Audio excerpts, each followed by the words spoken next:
Meus irmãos, graça e paz, vamos abrir as nossas Bíblias no Evangelho de Lucas, nessa noite especial para nós como igreja, onde temos a oportunidade, como família da fé, participar da ceia do Senhor. A temática que o Senhor colocou no meu coração nessa noite é esperança quando as notícias não são boas. Acredito que todos os irmãos já atravessaram nas suas vidas alguma fase aonde as notícias não são tão boas, positivas, não são tão boas. Com o advento de uma política americana, nós estamos habituados a um termo, Fake news, notícias falsas. Até a política de Donald Trump, nós não falávamos assim, mas isso teve sobre nós uma influência. E vemos hoje essa enxurrada de informações verídicas, algumas falsas, que geram no teu coração, também no meu, uma enchente, muitas vezes, que precisa ser apaziguada pela bondade de Deus e pela palavra do Senhor.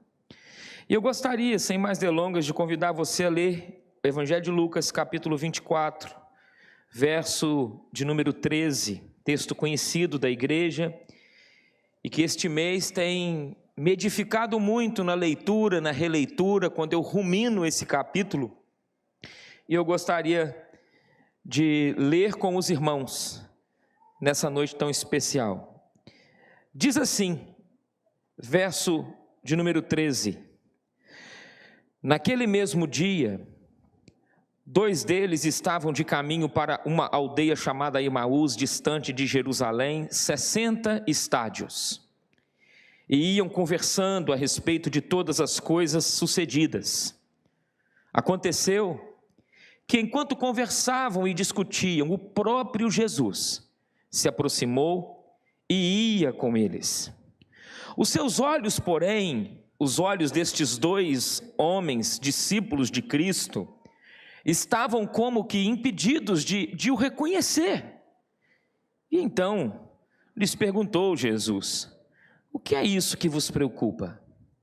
De que vocês estão tratando à medida do caminho? Estes homens pararam entristecidos. Um deles, que é chamado de Cleopas, respondeu dizendo: és o único, porventura, que tendo estado em Jerusalém ignoras as ocorrências desses últimos dias? O Senhor então lhes perguntou: quais? E eles então explicaram o que aconteceu a Jesus, o Nazareno, que era varão profeta, poderoso em obras e palavras diante de Deus e do povo, a forma que os principais sacerdotes, as nossas autoridades, o entregaram para ser condenado à morte e o crucificaram. E eles fazem uma confissão no verso 20: nós esperávamos que ele fosse aquele que havia de redimir a Israel, mas depois de tudo isso, já se passou 3 dias desde que tais coisas sucederam. É verdade também que umas mulheres das que conosco estavam nos surpreenderam, tendo ido de madrugada ao túmulo, e não achando o corpo de Jesus, voltaram dizendo terem tido uma visão angelical, os quais afirmam que ele vive. E também alguns dos nossos, de fato, foram ao sepulcro, verificaram a exatidão do que disseram as mulheres, mas não viram. Então lhe disse Jesus naquele caminho: ó nécios e tardos de coração para crer tudo o que os profetas disseram. Porventura não convinha que o Cristo padecesse e entrasse na sua glória? E Jesus começa então por Moisés, discorre pelos livros proféticos, expondo a eles o que a seu respeito constava em todas as Escrituras. Quando se aproximavam da aldeia de nome Emaús, para onde eles estavam indo, Jesus faz menção de dar algum passo à frente. A sua Bíblia diz: fez ele menção de passar adiante.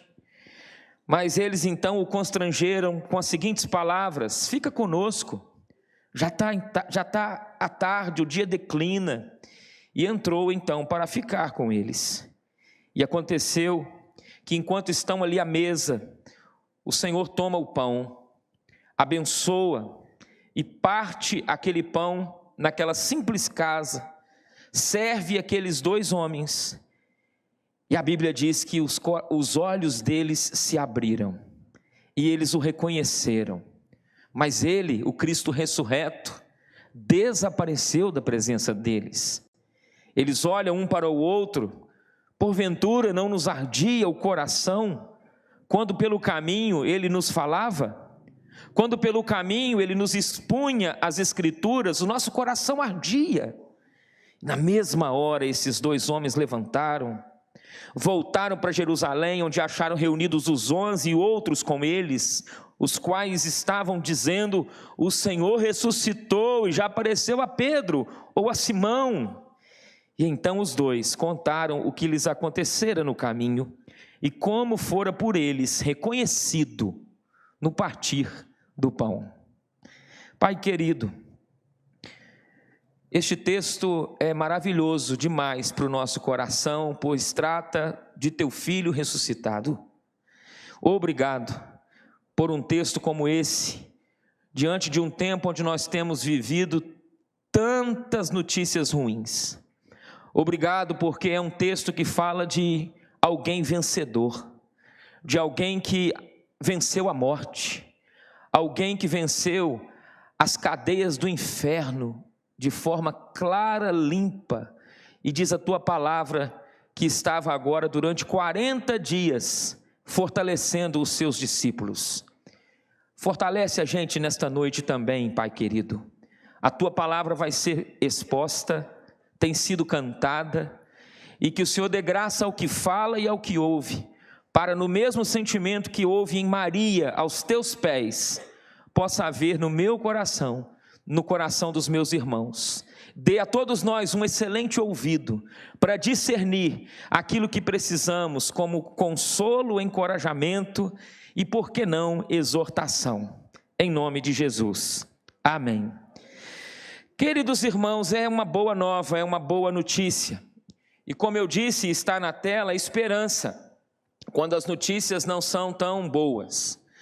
O texto que lemos, do verso de número 13 até o 35, relata a história de dois homens, discípulos de Cristo. Eles não participam do colegiado apostólico como escolhidos pelo Senhor em número daqueles de 12. Mas estes homens viram possivelmente muitas falas do Cristo, seguiram possivelmente o Cristo no colegiado, talvez, dos discípulos de número de 70. E é dito a nós que estes homens agora estão vivendo uma crise de esperança.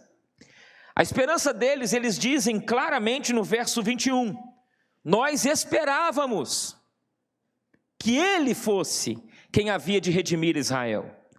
Mas já passou 3 dias, e é registrado por Lucas depois de tudo isto, desde que tais coisas sucederam. Que coisas?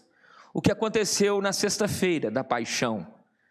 O que aconteceu na sexta-feira, onde estes homens viram, com uma audiência com toda certeza, repleta de gente com os olhos com ódio, no meio de uma multidão com desejo de sangue, 3 cruzes. E ver cruz naquele tempo, naquele contexto, não era algo novo. Era algo que era visto frequentemente.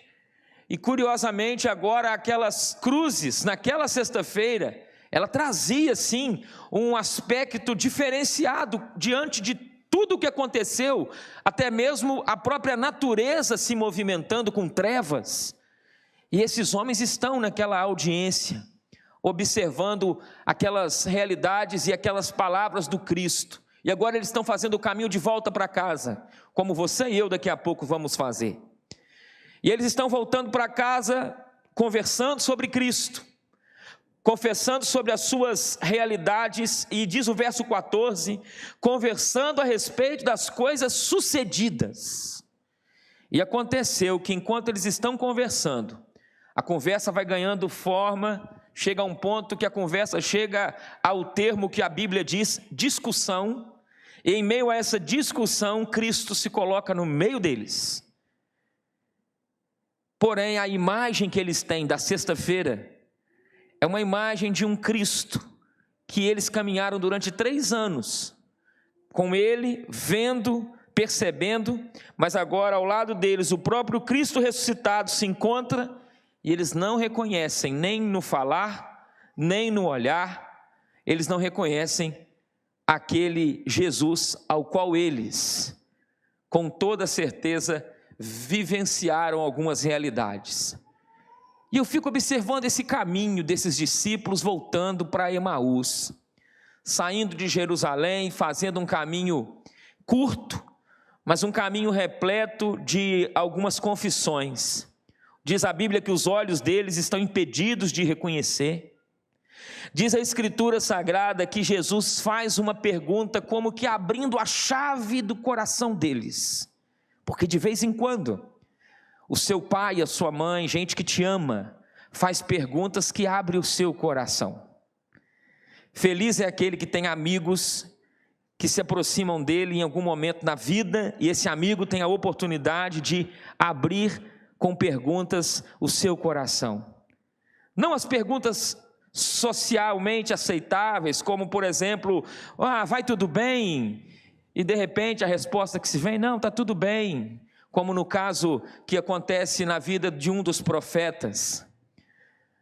Mas aquela pessoa que tem realmente a chave, por graça, de fazer perguntas honestas, sinceras, recheadas de amor, que destrancam os baús da nossa vida.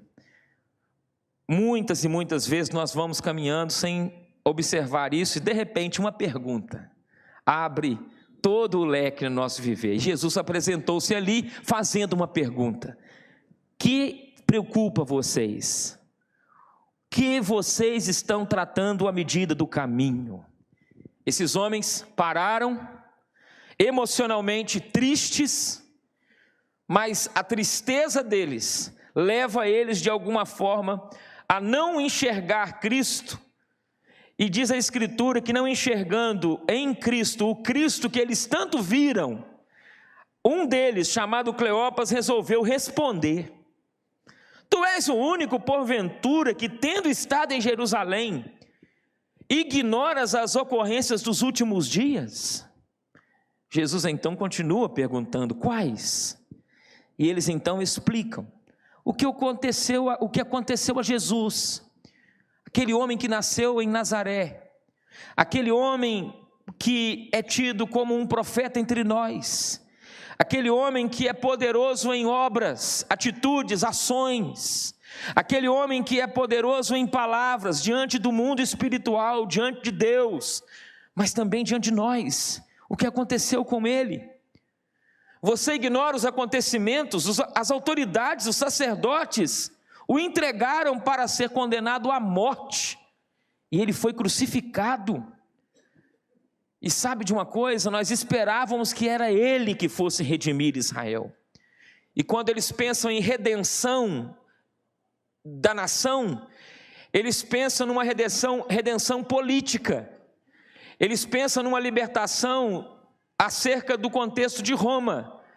Eles não estão se vendo e vendo em Cristo uma mensagem que os transforme e que os liberte primeiramente deles mesmos e que salve a vida deles com vistas a algo eterno.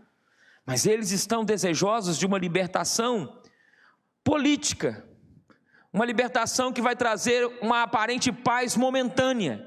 E esse entendimento é o entendimento que eles têm acerca do Messias, acerca de Cristo. E Cristo então, ao ouvir isso, veja, nós esperávamos que ele fosse redimir, mas depois de tudo isso já se passou 3 dias e nada aconteceu. E eles lembram das mulheres, algumas mulheres das que conosco estavam nos surpreenderam, foram de madrugada, acordaram bem cedinho e foram no túmulo. Chegando lá, elas falaram que não encontraram o corpo dele e voltaram dizendo que tiveram uma visão angelical.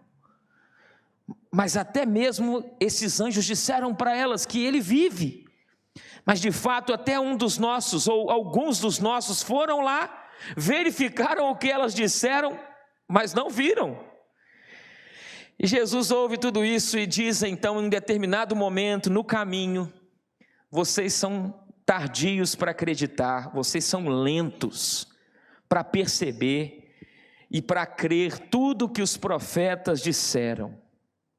Em outras palavras, tudo que os profetas disseram, tudo que a velha aliança disse, tudo que na lei está escrito acerca dele como o Redentor, como o Cristo, e como um professor, ele começa então a expor para eles profecias, citações que se encontram de Gênesis a Malaquias, que fala acerca dele, o Redentor, o Messias, o Cristo, e diz o texto que ele diz: olha, não convinha que o Cristo padecesse? Começou por Moisés, pelo Pentateuco, discorrendo pelos livros proféticos, expondo o que a seu respeito constava em todas as Escrituras. Uma tarde de estudo bíblico, mas pasme você, meu irmão, uma tarde de estudo bíblico com o Cristo ressurreto não abriu os olhos desses dois discípulos.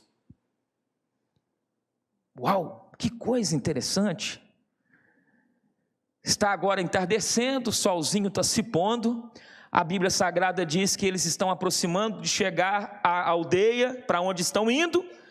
Jesus então diz assim: eu vou dar um passo à frente, vocês vão chegar na casa de vocês, e eu vou fazer aqui, vou seguir o caminho, vou passar adiante. É dito no verso 28 que ele faz menção de passar adiante. Por que disso?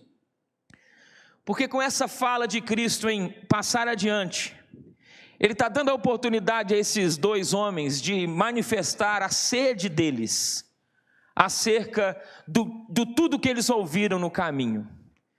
E diz a Escritura então que eles o constrangem, não porque reconheceram Jesus e viram em Cristo o Cristo ressurreto, não. Eles o constrangeram porque é tarde, o dia já está declinando.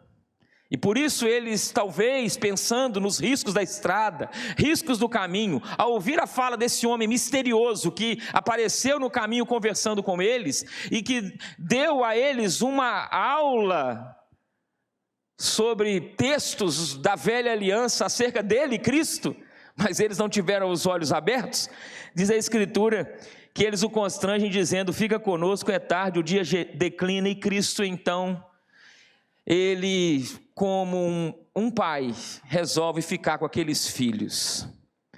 E é lindo o que o texto vai nos mostrando, que a Bíblia diz que quando eles estão então à mesa, não uma mesa como essa, mas uma mesa nos moldes orientais, onde os pés estão ao chão, não uma mesa bonita como a que você tem na sua sala de jantar, mas uma mesa muito simples. Diz a Escritura Sagrada que eles estão ali, o Senhor resolve em determinado momento tomar o pão, abençoar, partir o pão e dar o pão àqueles homens. E aí a Bíblia nos mostra que os olhos deles se abriram e eles reconheceram que eles estavam diante de Jesus ressuscitado. Porém, Jesus desapareceu da presença deles. Para onde Jesus foi? A Escritura nos mostra que quando eles estavam então com os olhos fechados, olhos naturais para ver o caminho, para saber onde estão na estrada, tudo isso, mas não reconhecendo Cristo, quando os olhos deles se abriram e Cristo desaparece. Se você voltar um pouco os evangelhos, você lê no Evangelho de João, que o Cristo ressurreto pelo seu Espírito veio habitar nos seus discípulos. Enquanto Cristo desaparece, em outras palavras, ele está lembrando: eu vim habitar e morar dentro de vocês. E isso é o privilégio que você, igreja, tem nesse tempo. É ser um pequeno Cristo, aonde você está inserido para a glória de Deus. Mas eu tenho algumas lições, e nessas lições eu vou para a conclusão dessa necessidade de sermos um povo que proclama esperança quando as notícias não são boas. Uma das lições que me chamam a atenção nesse texto é que esses dois discípulos, eles estavam durante muito tempo sendo discípulos cheios de convicções. Mas, curiosamente, toda a convicção deles, diante da presença do Cristo ao lado, não levou eles a reconhecer Jesus, apesar de eles serem convictos de tanta coisa, porque a convicção deles era uma convicção equivocada da missão de Jesus. E talvez nessa noite eu estou diante da igreja de Cristo, claro, mas quantas vezes nós, discípulos de Cristo, também carregamos as nossas convicções equivocadas acerca do que pensamos, do que achamos, e tentamos domesticar o agir de Deus, tentamos domesticar a forma que Ele age, porque temos as nossas convicções, os nossos aprendizados, e estes homens estão nos dando uma lição. Eles eram convictos, mas no fundo da sua alma, eles queriam, naquele momento, era a presença, e um dia bonito para eles estava se tornando um dia de noite dentro deles. E a curiosa realidade é que como que eles reconhecem Cristo, é a grande lição desse texto. Eles reconhecem Cristo no gesto do partir do pão. Eles não reconheceram Cristo no estudo bíblico que Cristo deu na estrada. Eles reconheceram Cristo no gesto, dentro de uma casa, eles em uma mesa, onde Cristo claramente diz a Escritura Sagrada, Ele toma o pão, Ele abençoa e Ele parte e serve a eles. O ato do servir de Cristo abriu os olhos deles. E eu não tenho dúvidas, meus irmãos, que quando nós, Igreja de Cristo, entendemos a nossa missão, por onde nós passamos, no ato do nosso servir, no ato do nosso agir, nas nossas atitudes em Cristo Jesus, elas também, no tempo de hoje, continuam abrindo os olhos de muitas pessoas. Porque se nós temos uma igreja militante, que luta com seu mau testemunho, com as suas realidades, às vezes de envolvimento com tantas realidades desnecessárias, falta de compreensão da sua missão, curiosamente nós temos esse lado lindo da igreja expressado no texto, que diz para mim e para ti, que a mesa tem que ter bênção, tem que ter o pão repartido, tem que ter o servir de Cristo, que nós somos chamados a expressar isso em todo o tempo. Quantas vezes você, minha irmã, vai ser o instrumento para servir o marido? Quantas vezes você, meu irmão, vai ser um instrumento para servir a esposa? Num desafio talvez que a sua natureza não queria, num dia que ela não desejava, e de repente você entende que por causa da sua indignidade, da sua natureza, do seu orgulho, da sua soberba, da sua prepotência, mas quando você olha para Cristo, e o mérito de Cristo e as lições que Ele deu, você entende que a arma de Cristo, ela é uma bacia e uma toalha, é uma realidade que nos mostra a bênção do servir. E o texto diz para mim e para ti que, quando Jesus desaparece da presença deles, diz o texto para mim e para você que eles dizem assim, lá naquela casinha: não nos ardia o coração quando no caminho Ele nos falava e nos expunha as Escrituras? Veja que o estudo que Cristo deu no caminho, o coração ardia, saltava diferente, aquecia o coração. E eu aprendo algo maravilhoso aqui, que há momentos na minha vida e na sua que gestos vão valer mais do que palavras, um gesto, um olhar, um abraço, e que de certa forma, o que ficou desse reconhecimento para esses discípulos foi um coração que arde, ao invés de uma cabeça e um intelecto frio. E hoje nós estamos invertendo muito a ordem. Muitos homens e mulheres estão, às vezes, se envolvendo com Cristo, com o sagrado, estão cheios de intelectualidade fria e com o coração, às vezes, ainda frio. Mas esses homens estão dizendo: o meu coração está aquecido diante desse que eu acabei de ver os gestos de nos servir, o meu coração aqueceu. No caminho meu coração estava aquecido, mas meus olhos estavam impedidos de reconhecer. Entendendo o apóstolo Paulo isso, Paulo disse certa feita para a igreja de Corinto: o saber incha, mas o amor constrói, o amor edifica. O saber leva o homem muitas e muitas vezes a ficar inchado, mas o amor constrói, o amor edifica. A minha filha, há aproximadamente 4 anos, levei ela no alto de uma montanha, lá na Serra do Caparaó, e nesse dia, eu contei isso recentemente em determinado local, ela me fez uma pergunta dentro da sua mente infantil: pai, o que é um céu limpo? E estava um céu muito bonito na subida, lá em cima as coisas mudaram. O que é um céu limpo? Estou vendo vocês falarem, o que é céu limpo? Aí eu falei para ela: filha, é um céu sem nuvens.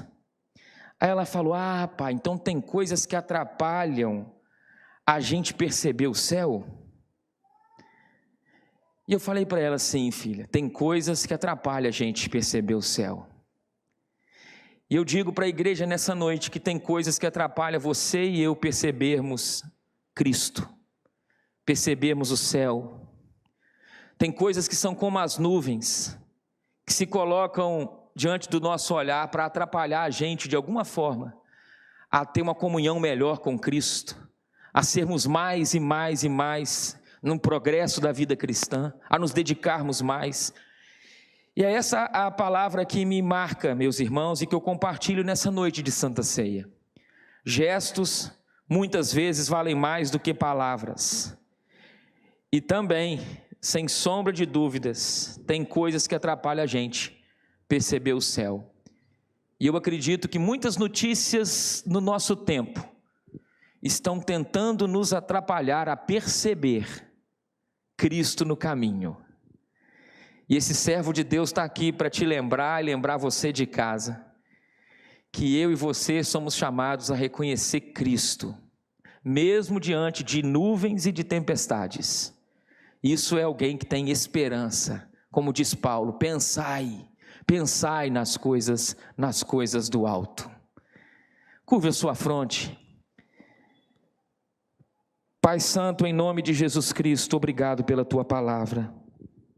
Palavra que nunca voltou vazia, palavra que edifica, palavra que constrói. E agora nós queremos, de forma contrita, te pedir perdão pelas vezes que na nossa agitação interior nós não reconhecemos o Senhor no caminho, Pai. Estamos com a mentalidade da sexta-feira e não vibrando com aquilo que aconteceu no domingo. O domingo para nós é um prelúdio do céu, como disse um irmão do passado. Ajuda-nos a sermos mais disciplinados, ajuda-nos a sermos mais piedosos, ajuda-nos, ó Pai, a percebermos mais o céu na nossa vida, ajuda-nos a termos uma vida que não se prenda naquilo que é nuvem, mas ajuda-nos a ver além das nuvens, como filhos amados do Senhor. E assim como o Senhor naquele dia, diante de 2 discípulos aparentemente de boa visão, mas que não reconheceram o Cristo ressurreto, e a bondade do Senhor naquela casa, diante de uma mesa, diante de um pão, diante de uma oração abençoando o pão, a Bíblia Sagrada nos diz que eles tiveram os olhos abertos, louvado seja o Senhor. E eu creio que o que continua abrindo os olhos dos eleitos do Senhor é a obra da cruz, é a mensagem do Evangelho. Esse é o maior gesto que esta humanidade já presenciou. O gesto aonde no Calvário o Senhor declarou o perdão, onde o Senhor, ó Pai, comprou para ti homens de todas as tribos, povos, línguas e nações. E ajuda-nos a voltar para as nossas casas hoje, com esse entendimento de que somos um povo que é chamado a ter gestos nobres diante de uma sociedade que muitas vezes não sabe o que é isso. Para a tua glória, Pai, em nome de Cristo, amém e amém.